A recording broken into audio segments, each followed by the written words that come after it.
If someone puts me, like, drafts me in the military, I'm so sorry. I'm running the other way. Do you think that men have a duty to defend you while you sleep? Do you think that men would be cowards if they did not go to the draft? I don't necessarily think they'd be cowards. Well, then who would protect you? Couldn't tell you. Do you think that men have a responsibility to show up for the draft if they're drafted? To defend the nation, to make sure that you're protected? Yes. Well, then how come you don't?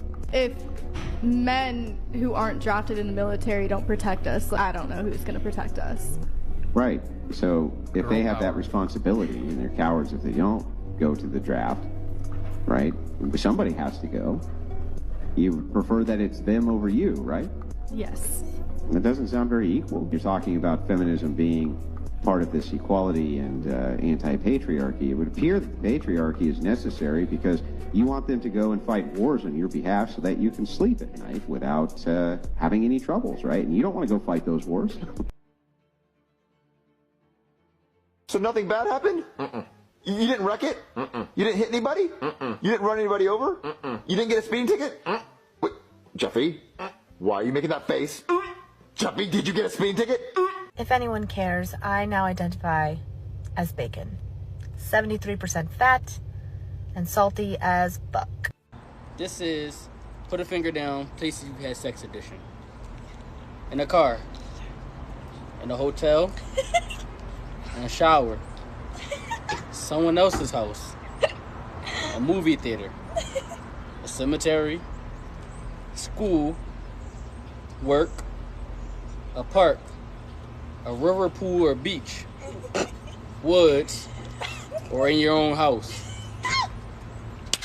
Whoa, whoa, whoa, whoa, whoa, whoa, whoa. No. No, we're not doing that. No. I don't know why you're into this, but we're stopping it right now. I'm sorry. Not everybody fits in the bad bitch genre. It's a genre. Not everybody fits on the Rasta. Can someone tell me why it still hurts even when, like, you're getting back into dating and you feel more mature and you end things with someone after, like, a couple of dates? And, like, I've been on, like, 3 dates recently, like 3 dates with 3 different guys, but I've gone on, like, second dates with all of them, second or third dates, and I ended it with one guy, the other guy ended it with me, but I was gonna end it with him anyway, so that was mutual. And this other guy, you just can tell he doesn't feel it. And, like, I thought that because I'm more mature and because it's mutual, or because I'm making the decision, that it would be less hard and I would be less sad because it's early on and stuff. But I think when it's just stacked on top of each other, like, it adds up. Like, why am I crying? Like, does anybody else feel this way? Even just, like, when you feel like you're mostly healed and you're going back into dating, like, why does it still fucking hurt? I hate it out here.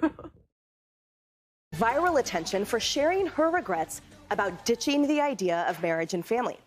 Now, her article in Business Insider reads, quote, "I'm 38 and single, and I recently realized I want a child. I'm terrified that I've missed my opportunity."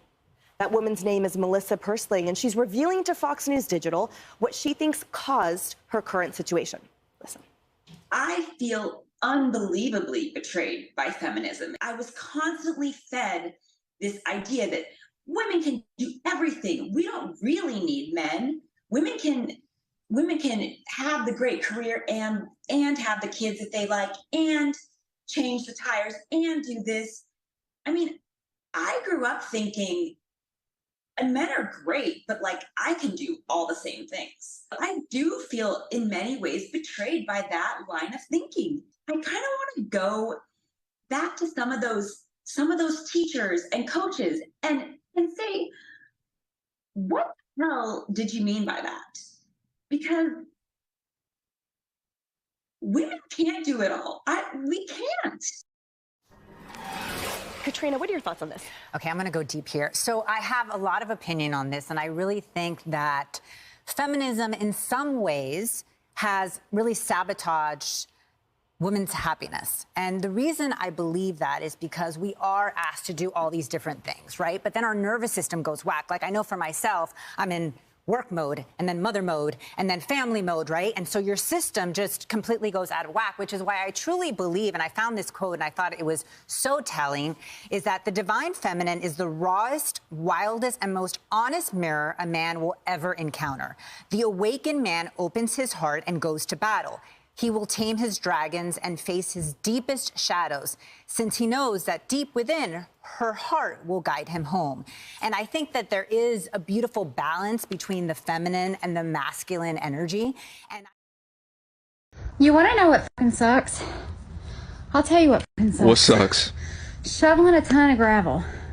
That fucking sucks. Yeah, if you got lady muscles. The whole entire time I'm shoveling, all I'm thinking is, who the fuck are the women that want equal rights? The women's movement. Who wanted to do the man's work? Because I fucking didn't. I'd rather be inside making sandwiches and serving iced tea. Fuck this bullshit. I don't want to be equal. I don't want any part of being equal. I will make sandwiches. I will cook dinner. I will wear an apron. I will clean house. I'll vacuum. I'll do whatever I gotta do to keep from fucking shoveling rock. And the difference between TikTok and Facebook is after I get this shit done, I'm going to get on Facebook and brag about everything I accomplished and how fucking happy I am. But just know the truth. I'm pissed. I'm not happy. It doesn't make me feel good. No part of it. Don't want to do it. I can wear pants. I can wear a top that shows most of my body. And I continue to do so because of all the women who fought for that. Women have the right. Women didn't fight for you to walk around looking like a whore, okay? That's not what they fought for. They fought for your right to vote, their right for your education, the right for you to play a sport. Feminism or low gas prices? I guess low gas prices, because ever since the feminist movement, it's been a lot harder for me to find a guy to pay my bills.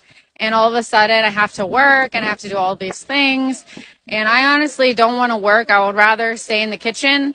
Mind you, I need some cooking classes, but I think I could take a couple cooking classes and make somebody really happy. Your actions matter. This is what happens. You think, oh, it's fine. They just might not open the door for us because of all the raging feminists. But you can't act out. Society does change. There is such thing as social engineering. People change their behavior. And guess what? 9 times out of 10, women end up in a really bad situation. Like, she can't get anybody to help her up. Those dudes aren't checking for her. They're not even gonna look at her. They're gonna ignore her. Yeah, we need help. I don't know. It's just like nonstop. Like, let's stop acting out and let's act correct. And at least make the perception that we're not going to perpetuate negative behaviors. Come on. Like, set an example. Like, if you do see someone acting out, make sure to, like, respond accordingly. But luckily, a woman did come, rush over and help her up. But yeah, great point. I already know, but I don't care. Why is it that modern feminism just promotes this idea that absolutely nothing is a woman's fault ever? Even in her own life, her own choice. It's not your fault. It's not your fault. It's men. It's all men. And I get these comments all the time saying like, oh, you're shaming women because they got abused, or you're shaming women because they got, hurt by a man or whatever. You're shaming them like it's their fault. First of all, no, I'm not. It's not your fault that a man is evil and abusive. Okay, that's not your fault. You're not responsible for that. But you are responsible for yourself and the positions that you put yourself in. And me personally, if I was consistently choosing these absolute garbage men to date, marry, whatever it is, that are consistently abusing me, I think it's fair that you should self-reflect. Like, you can sit there all day long and go, men are horrible, men are trash, men are this. Okay, but is that helping you? Is that serving you? Is that mindset getting you anywhere? No. So instead, why don't you take a little responsibility, self-reflect, and evaluate, why is it that I keep choosing these horrible people? And then correct that. And do better for yourself and have a good life instead of whining and crying all the time that men are so horrible. Not all men are horrible. Not all women are good. But you can be good and you can make good choices. I don't know. I just feel like sitting here and telling women that nothing is their fault it's not helping anyone. It's just not. And I know there's people that are going to sit there and go, that's not what's happening. Is that what's happening with every single person in the world? No, I'm not addressing every single woman in the world. I'm addressing the ones who think this way, because there are women who think this way, and they live in my comment section. Every woman is capable of making better choices for herself. Don't be a victim. Don't waste your time sitting there blaming men for all your problems. Be smart, make good choices. You're capable. Do better for yourself. Suck. They are so dumb. Literally at every age, so freaking dumb. And you know what? They don't even want to change. And now the world knows it. Thanks, feminism. So why do I think it's a problem of feminism versus boys? Let's start with when they're young. Boys and girls are different, but we live in a society that doesn't seem to want to acknowledge nor nurture those differences. And when they do... The future is female. No. It gives me hope. It's kind of sick. Got detention just for flicking up a girl's skirt. What? That's it. Doesn't she know that's just boys being boys? Yeah, I mean, I've already accepted that as I grow up, I'll probably be harassed and even abused. Sorry. That's not what I meant. I think I threw up a little. Instead of finding healthy ways to encourage the differences in boys, we have largely female faculties that don't hesitate to tell them to sit down, sit still, pay attention, or it's the ADHD pills for you. It's like we want them to be girls. Well, and then they get to college. Well, why even go to college at all? Men attending colleges has dropped to 40% in the past academic year. Men aren't even welcomed there. The very broad brush of feminism has painted every guy on campus as an evil participant of rape culture and the misogynistic patriarchy that's trying to keep women down. By teaching women to climb the corporate ladder and to date without intention, why do some women have such an obsession with being on top? Families aren't being created. Families in which both mother and father are present. And then, having removed the male influence, they turn around and blame men for the problematic men that they've created. I'll let the man who said it best say it again. You give them this message that it's okay to be a man. It's not okay. It's necessary. What the hell are we going to do without... What would our world look like without sons, brothers, fathers, husbands, and uncles?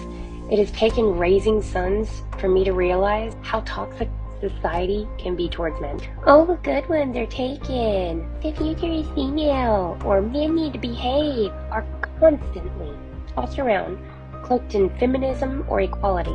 But why is this okay? Simply being female doesn't make you better than a man. Men do not deserve to bear the brunt of another man's actions any more than a female. Men do not deserve to be judged by their gender, just like women. The future is female doesn't even make any sense. I'm blessed to have had quite a few good ones in my life, role models I know my sons will learn from, but that's not to say I haven't known a few bad apples. I just don't allow those experiences to define half of the human race. If you think along the lines of men need to behave, the future is female, or the good ones are taken, maybe ask yourself why you deserve one of the good ones when you make no room for positive. Heartfelt story of how in 11th grade I became a school slut. I just moved across country and started a new school. I had exactly one friend. We'll call her Shady, because she was a shady fucking bitch. She started dating a senior boy and didn't want to hang out with me, which is fine. She got all these new cool friends and they didn't like me because I was new and a girl, and I guess that's enough reason. Well, Shady started telling everybody that I fucked a bunch of people, and I was like, what the heck? How? Who? I literally sit at home and watch Harry Potter. I have no friends. Nonetheless, they'd taunt me in the hallways and be like, you slut. Or they'd follow me to the classroom and be like, we're gonna beat your ass. They'd message me on Facebook and be like, we're gonna kill you. And I'd be like, why don't you like me? And they'd be like, die. And I'd be like, okay, fair enough. So I got tired of the bullshit. I was like, I'm gonna become the one thing they fear the most. A real whore. So shortly after, I made one other new friend. His name was Juan, and he was great, and I loved him, and he would invite me to all the parties. I'd go to these parties to get drunk and make out with the guys that these girls liked. Yeah, I mean, it's pretty petty, but yeah. So when I would return to school after the weekend, they'd be like, you're a whore. I'd be like, true. There's really no moral to the story, but if you can't go high, just go really fucking low and beat bitches at their own game. 5 ways women lose a good man and how you can avoid it. Let's get into it, ladies. Number 1, taking them for granted. A man been so good to you for so long, you no longer see the value in him and what he does for you. Number 2, not communicating well or effectively, like expecting a man to read your mind and getting mad when he can't. Number 3, being dismissive about how your behavior makes him feel, or becoming overly defensive when you're being held accountable for your action. Rumor has it that women struggle with accountability. Number 4, being self-consumed and unwilling to compromise. Being so hyper-focused on your laundry list of needs, desires, wants, that you neglect his needs in the process. Remember, a relationship is not just about you or one person getting their needs met. And number 5, allowing your unaddressed trauma, your insecurity, make it hard for that man to enjoy his life and pursue his purpose in peace. Becoming insufferable. Number 1 way to lose a good man is to act masculine, which is the way you're acting right now. Men don't want to be married to another man. They want a soft-spoken lady who's their peace and helps them relax. Every time this female opens her mouth, no matter how inspiring her speech is, she gives off nagging vibes. It's like she tells you to take out the trash every time you hear her voice. These females need a mute button because literally quiet is more valuable than their bimbo thoughts. And this female addressed the super basic requirements, which just shows how bad it is to date in the West. Nothing about cooking and cleaning for the man or actually making him happy. It's, to sum it up, stop being a self-centered bitch. My biggest regret in life is getting my tubes tied. And it's not just because I want to get pregnant again. Doctors will promise you that it's not hormonal. It is. And it's caused my hair to fall out at a very alarming rate, weight gain, and not being able to lose that weight. And let's not even get started with the fucking periods. My periods are so bad after getting this procedure done that I have to get iron infusions because I'm severely anemic because of the amount of blood I am losing during my period. My doctor's solution, getting back on birth control to control the bleeding. That defeats the fucking purpose. I got this done so that I didn't need birth control because it's really bad for your body. Truth be told, I would have rather just stayed on birth control because the effects that this has had on me is worse. If you're on a birth control that you don't like, you can stop taking it or you can have it removed. Once you get your tubes tied, you're stuck unless you pay $6,000 to get them untied. And when I said that in my last video, because I made a video saying I regretted getting my tubes tied because I wanted more children, that is true. But I said that I wasn't paying $6,000 to have it reversed. Everybody was like, well, if you can't afford to pay $6,000, you can't afford to have another child. No, I just don't see a point in paying $6,000 for a 10-minute procedure that you only have a 50% chance of even getting pregnant again. Because doctors will tell you that there's a 75% chance you can get pregnant after getting them untied. My doctor told me it was way less than that. It was only about 50%. And that's another thing. These doctors are not fully transparent with you. I did a lot of research and I was aware of the negative side effects. When I brought it up to my doctor, he assured me that that's not true. And so I went ahead and got this done, and I wish I didn't. Depression. My depression is worse. Way worse. My anxiety is way worse. My mood swings is way worse. Most women who get this procedure end up needing a full hysterectomy. Speaking of hysterectomies, I would have gotten a hysterectomy, but most doctors will not do it unless it's medically necessary. I did my research because I really only wanted to go through with this because I was told that it was not hormonal. When you do your research, it'll tell you that it's not hormonal. And your doctors will tell you that it's not hormonal and that it does not affect your periods. It's a lie. It does affect your hormones tremendously. And if you read the comments on that video that I made, it's pinned, you will see that it affects your hormones. And all these things that your doctors promise it doesn't do, it does. And I know every woman's body is different. You know, some women get this procedure done and they have no issues. But there are a lot of risk factors that come with this, and they're very common. Sex drive. Since getting my tubes tied, I hate the thought of sex. I kind of have a case of a dry down there, okay? That's also very common. Most women end up being put back on birth control to control the bleeding, which again defeats the purpose and is what my doctor tried to get me to do. A lot of women experience depression, anxiety, lower sex drive, hair loss, all these different things. And doctors tell you that it's not because of hormones, but let me show you this. Some doctors speculate the lingering problems could be the result of hormone loss or other undiagnosed conditions. Hormone loss. How would that happen? I don't know, probably because getting your tubes tied affects your hormones. And I'm not trying to tell anybody what to do with their body.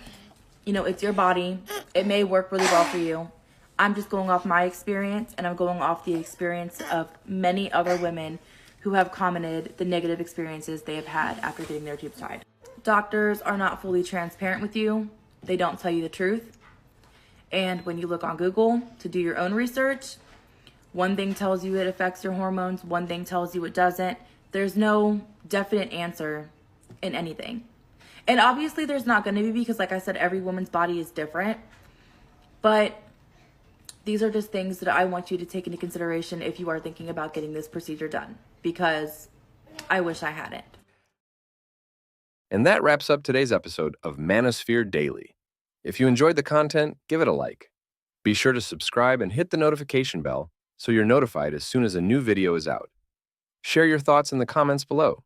See you all tomorrow.